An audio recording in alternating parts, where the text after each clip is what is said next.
Hello दोस्तों, कैसे हो आप सब लोग। आशा करता हूँ कि स्वस्थ और मस्त होंगे तथा अपनी तैयारी को मजबूत कर रहे होंगे।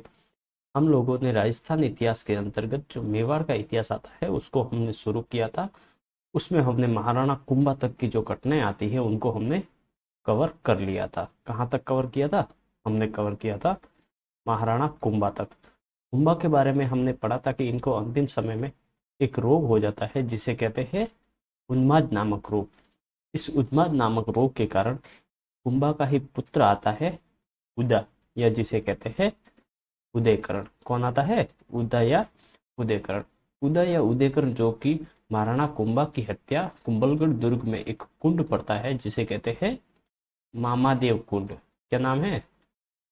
मामादेव कुंड के पास कुंभा की हत्या उनके पुत्र उदा के द्वारा कर दी जाती है, जिसके कारण से उदा को मेवाड़ का चित्रहंता कहा जाता है। क्या कहा जाता है? मेवाड़ का चित्रहंता कहा जाता है। फिर ये उदा जो है कि मेवाड़ का शासक बन जाता है। क्या बनता है? मेवाड़ का शासक बन जाता है। वहीं दूसरी ओर देखें तो कुंभा का एक पुत्र आता है जिसका नाम हमें देखने को मिलता है रायमल। रायमल और जो उदा है, इन दोनों के बीच में एक जगह पे युद्ध होता है जिसे कहते हैं दाड़िमपुर का युद्ध। कौन सा युद्ध होता है? दाड़िमपुर का युद्ध होता है। इस युद्ध में रायमल की विजय हो जाती है और उदा जो है उनकी हार हो जाती है। इस हार के कारण से उदा जो कि मेवाड़ में रहने से भी डरने लग जाता है और ये हार के कारण से मांडू आ जाता है। मांडू या फिर मालवा आ जाता है।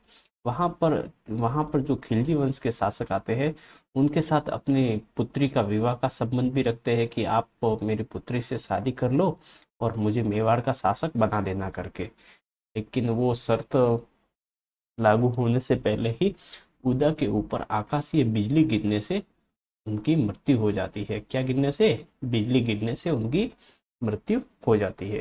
तो चलिए दोस्तों, हम लोग उदा या उदयकरण को पढ़ने का प्रयास करते हैं। वैसे तो मैंने आपको बैकग्राउंड में सारा सब कुछ बता दिया है, लेकिन फिर भी थोड़ा थोड़ा हम यहाँ पर लिख ले। यहाँ पर हम उदय या उदयकरण की अगर हम बात करें तो इनका कोई टाइम पीरियड तो हमें देखने को नहीं मिलता इतना लंबा चौड़ा, लेकिन फिर भी इनके बारे में दो चार बातें हमें देखनी जरूरी है। महाराणा कुंभा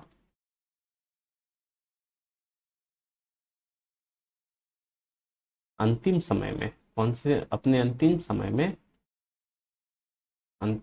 में उन्माद नामक, कौन सा रोग है?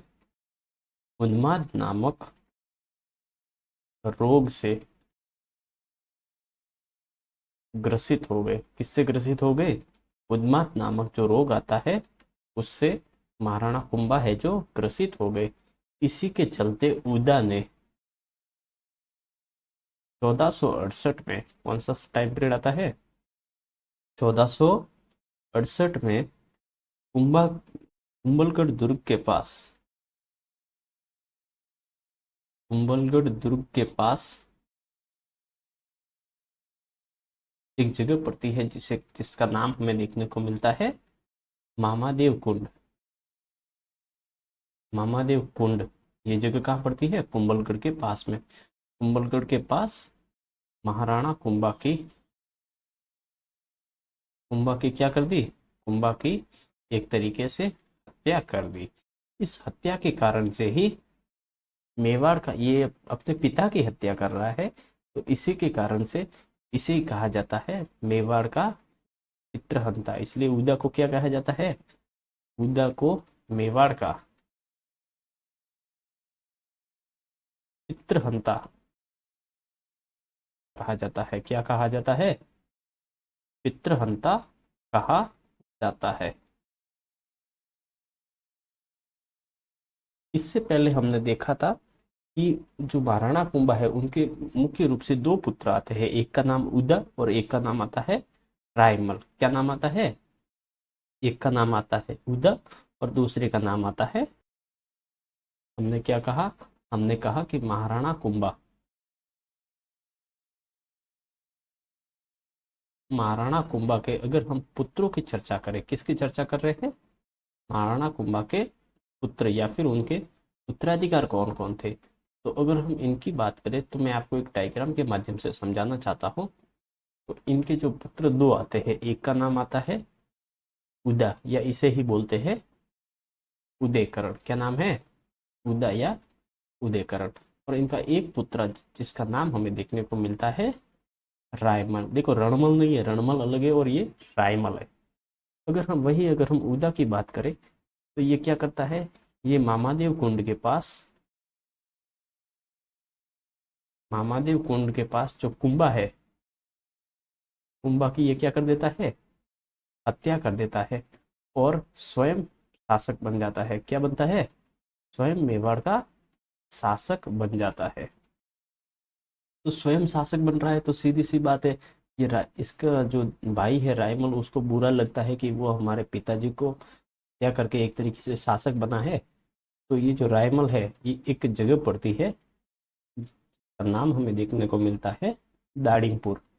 दाड़िमपुर जगह पर यहाँ पर एक युद्ध होता है और इस युद्ध में रायमल की क्या हो जाती है, रायमल की विजय हो जाती है और उदा की है जो है वो हार हो जाती है। इस हार से मेवाड़ में जो है उदा का रहना मुश्किल हो जाता है। एक तरीके से डर डर के जी रहे थे, इसके कारण से ये मालवा चले जाते हैं। कहाँ गए? मालवा चले गए, मालवा या फिर मांडू चले गए। जहाँ पर ये वहां पर जो खिलजी शासक थे, उनको अपनी पुत्री से विवाह करने के लिए एक तरीके से क्या बोलते हैं, वो इनविटेशन भेजते हैं और कहते हैं कि आप मेरी मेवाड़ के शासक बनने में सहायता करो, लेकिन इससे पहले ही इसके ऊपर बिजली गिरने से उदा की जो है मृत्यु हो जाती है और अगला शासक रायमल बनता है। तो चलिए आगे बढ़ते हैं। आगे हमारा जो बिंदु आता है वो आता है दाड़िमपुर का युद्ध। तो दाड़िमपुर का युद्ध किन किन के बीच में हुआ था? दाड़िमपुर का युद्ध कुंभा के दोनों पुत्रों के बीच में हुआ था, जिसका एक का नाम आता है रायमल और दूसरे का नाम आता है रायमल वर्सेस उदा। और इस युद्ध में रायमल क्या होता है, रायमल विजय होता है या रायमल की जीत होती है और उदा जो है वो पराजित हो जाता है। पराजित होने के बाद आपको मैंने बताया, पराजित होने के बाद ये उदा कहाँ चला गया? पराजित होने के बाद जो उदा है वो मांडू या फिर कहीं कहीं पे नाम मिलता है मालवा चला गया। कहाँ चला गया? मालवा चला गया। वहां पर मालवा में क्या होता है, मालवा के शासक को मालवा के शासक को मालवा के शासक को यह क्या दिखाता है, मालवा के शासक को अपनी पुत्री से विवाह प्रस्ताव रखता है। लेकिन विवाह होने से पहले ही, विवाह प्रस्ताव किस लिए रख रहा है, क्योंकि ये जो मांडू के जो या मालवा के जो शासक है वो उदा की सहायता करे किसमें, मेवाड़ का शासक बनने में। लेकिन इससे पहले ही बिजली गिरने से, आकाशीय बिजली गिरने से मृत्यु हो जाती है। किसकी? उदा की। किसकी हो जाती है मृत्यु? उदा की है जो मृत्यु हो जाती है। तो हमने क्या क्या देखा? हमने देखा दाड़िमपुर का युद्ध रायमल और उदा के बीच में हुआ था। ये दोनों कौन है? तो कुंभा के पुत्र है। कौन है? कुंभा के पुत्र। इस युद्ध में रायमल की विजय होती है और उदा पराजित हो जाता है, ये मांडू चला जाता है। मालवा के शासक को अपने पुत्री से विवाह का प्रस्ताव इस रूप में रखता है कि वो उनकी सहायता करेंगे। किस लिए तो उसका आंसर हो जाएगा मेवाड़ का शासक बनने में। वही बिजली गिरने से उदा की जो है मृत्यु हो जाती है। अब हम पढ़ते हैं महाराणा रायमल। क्या नाम है? महाराणा रायमल। तो महाराणा रायमल का अगर हम टाइम पीरियड देखें तो इनका टाइम पीरियड हमारे सामने आता है 1471 से लगाकर इनका पुत्र जब तक जो महाराणा सांगा है वो शासक नहीं बन जाते, तब तक इनका टाइम पीरियड चलता है। कब से कब तक है? 1471 से 1509 तक। तो महाराणा रायमल के बारे में सबसे पहला बिंदु यही आता है कि उदा से बदला है, नहीं अपने पिता का जो हत्यारा उसका भाई जो उदा है या उदयकरण है, उससे बदला उन्होंने किस तरीके से लिया, तो उसके बारे में मैंने आपको बता ही दिया है। कि दाड़िमपुर के युद्ध में, दाड़िमपुर का युद्ध या दाड़िमपुर के युद्ध में महाराणा रायमल ने उदा को पराजित कर, उदा को पराजित कर स्वयं मेवाड़ का शासक बना। क्या बना? स्वयं मेवाड़ के या मेवाड़ के, क्या लिखेंगे, मेवाड़ के शासक बने। कौन बने हैं? महाराणा रायमल। तो हमने उदा से बदला किस तरीके से महाराणा रायमल ने लिया? दाड़िमपुर के युद्ध में महाराणा रायमल ने उदा को पराजित कर स्वयं मेवाड़ के शासक बनकर बदला लिया। तो ये एक बिंदु आप ध्यान में रखेंगे महाराणा रायमल के बारे में। आगे बात करते हैं कि महाराणा रायमल का जो विवाह है वो किस तरीके से होता है और कैसे कैसे होता है। तो अगर हम इनके विवाह की बात करें तो इनका विवाह होता है श्रृंगार देवी से। किससे होता है? आपको अगर पीछे याद होगा, मैं आपको थ्योरी वापस याद करवाता हूँ। हमने पहले देखा था, यहाँ पर मैं एक ब्लैंक स्लाइड ऐड कर देता हूँ जिससे आपको समझाने में आसानी रहे। इनका विवाह किस तरीके से होता है? तो हमने देखा था कि जो लाखा थे, क्या नाम है, महाराणा लाखा नहीं, हम बात करते हैं मोकल से। कहाँ से बात करते हैं? मोकल से। तो मोकल का संरक्षक नियुक्त किया जाता है रणमल को। किसको नियुक्त किया जाता है? मोकल का संरक्षक रणमल को नियुक्त किया जाता है। और मोकल की जो हत्या है वो कर दी जाती है, नाम आती है महपा पवार, चाचा और मेरा। ये जो 3 नाम है इनके द्वारा मोकल की हत्या कर दी जाती है।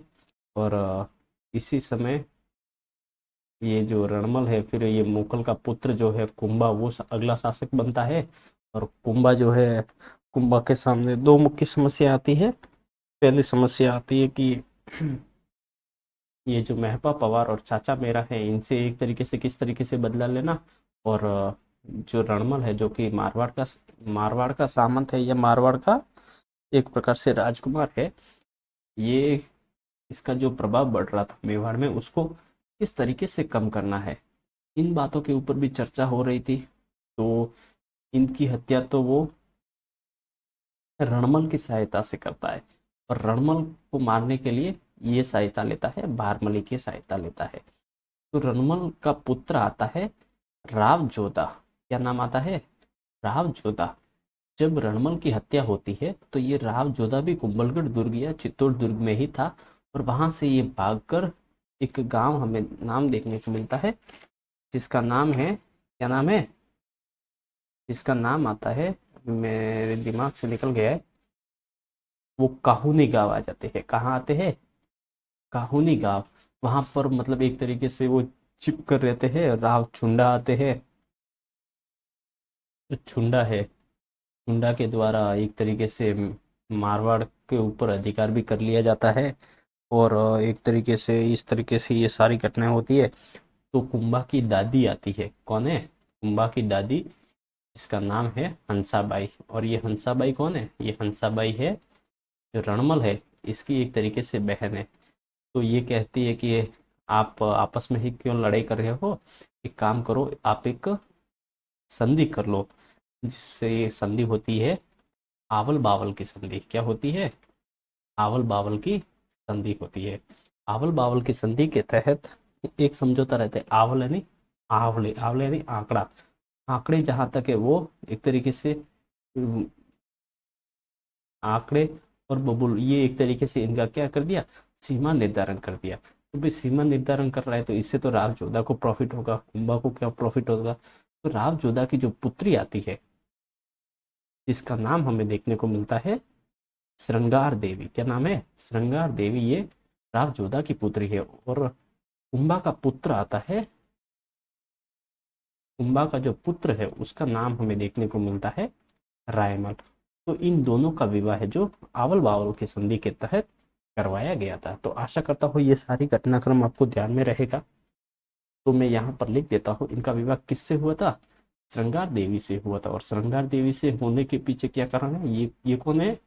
तो श्रृंगार देवी है राव जोधा की पुत्री है। कौन है? राव जोधा की पुत्री, यानी एक तरीके से मारवाड़ की राजकुमारी है। कौन है? मारवाड़ की राजकुमारी है। इनका विवाह किस तरीके से हुआ था? इनका विवाह आवल बावल की संधि के तहत, आवल बावल की संधि के तहत, आवल बावल की संधि के तहत इनका विवाह हुआ था। और अगर हम बात करें तो ये और क्या है करते हैं? तो ये एक निर्माण कार्य करवाती है जिसका नाम आता है गोसुंडी बावड़ी। तो श्रृंगार देवी ने चित्तौड़ में, कहाँ पर? चित्तौड़ में एक बावड़ी आती है जिसका नाम आता है गोसुंडी बावड़ी। इस गोसुंडी बावड़ी का निर्माण किसने करवाया था? तो वो करवाया था श्रृंगार देवी ने। और श्रृंगार देवी किसकी पत्नी है या इसकी एक तरीके से रानी है? तो आंसर हो जाएगा रायमल की रानी है। किसकी रानी है? रायमल की रानी है। तो हमने क्या क्या देखा? विवाह हुआ था श्रृंगार देवी से जो कि राव जोधा की पुत्री है। और एक तरीके से इनके बारे में ये भी बात लिख सकते हैं कि ये क्या है? ये है मारवाड़ की राजकुमारी है। कहाँ की है ये है मारवाड़ की राजकुमारी है।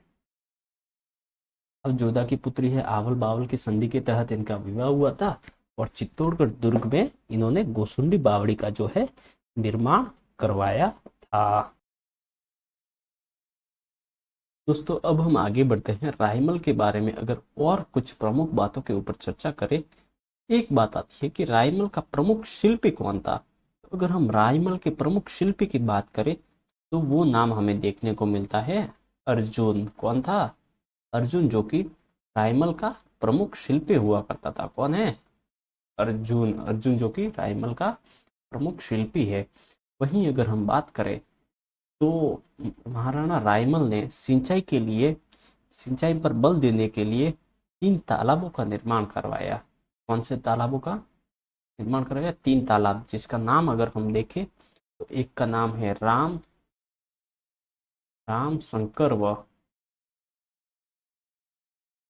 समया संकट। क्या नाम है?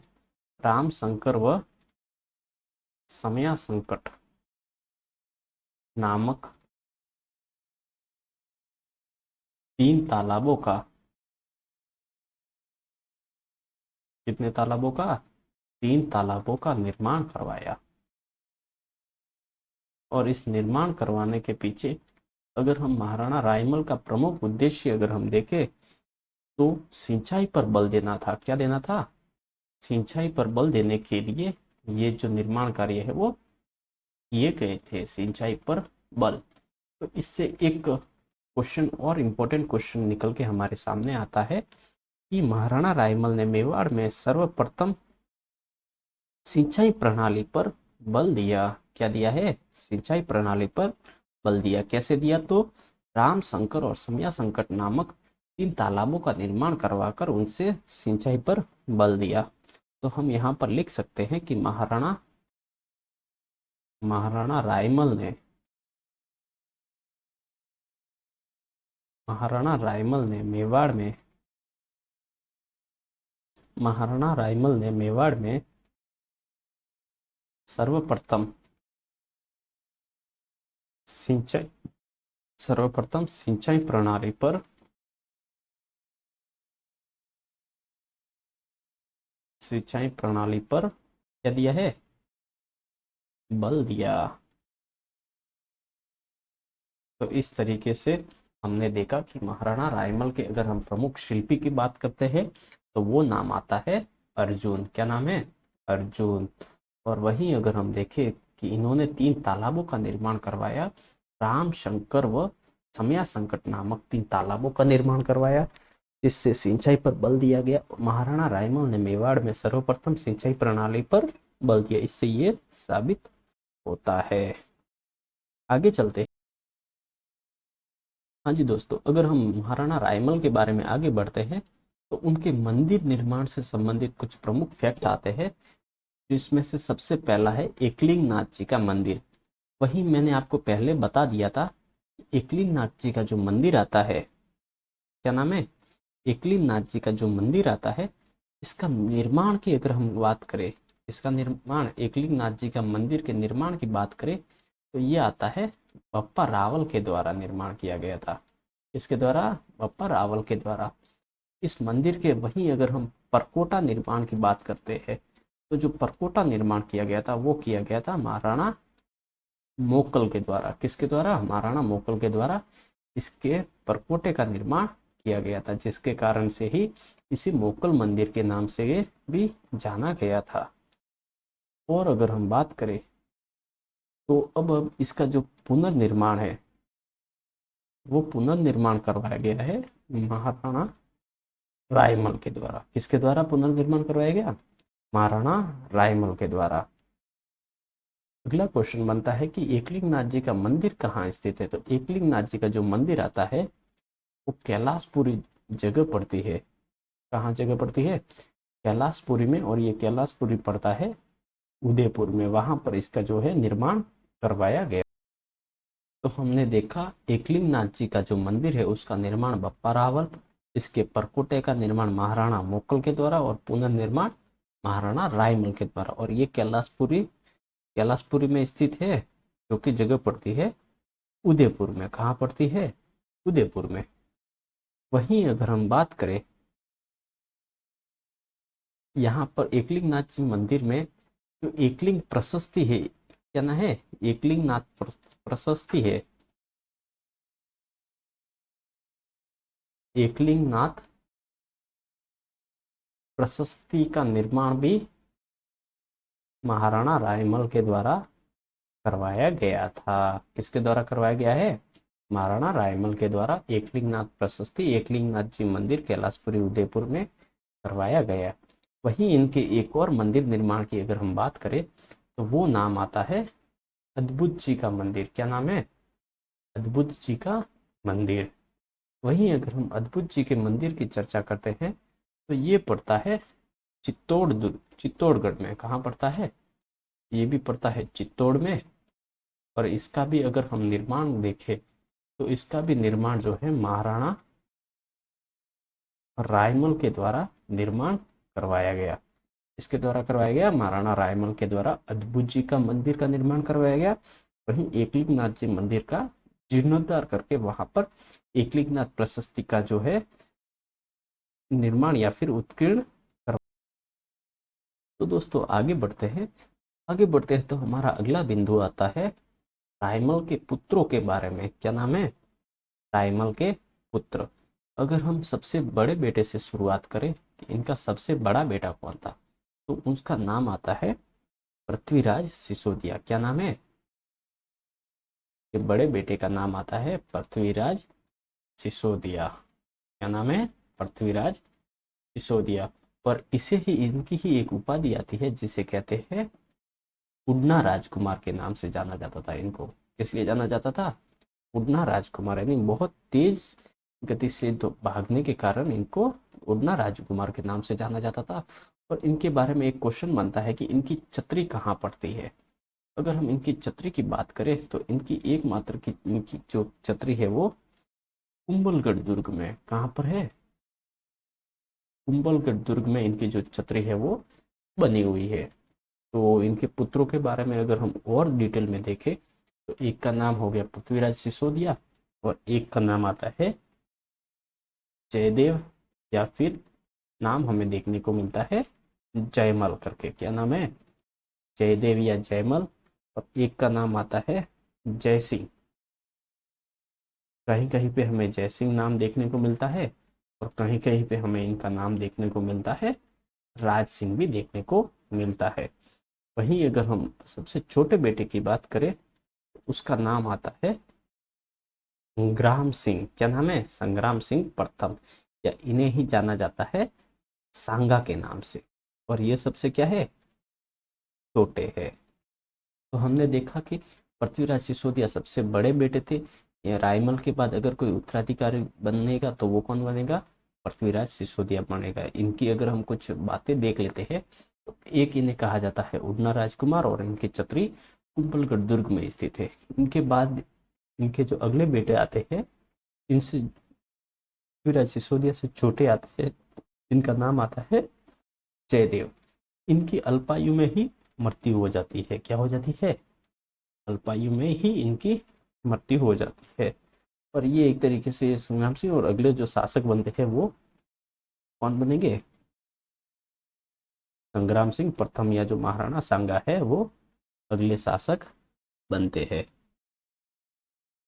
दोस्तों, अब तक हमने जो पढ़ा है वो हमने देखा है महाराणा या फिर उदय या उदयकरण के बारे में देखा, और हमने रायमल के बारे में देखा। तो दोस्तों, अगली क्लास में हम लोग संग्राम सिंह या सांगा के बारे में पढ़ेंगे, जो कि बहुत इंपॉर्टेंट क्लास होने वाली है। तो जरूर देखिएगा। तब तक के लिए स्वस्थ रहिए, मस्त रहिए। धन्यवाद।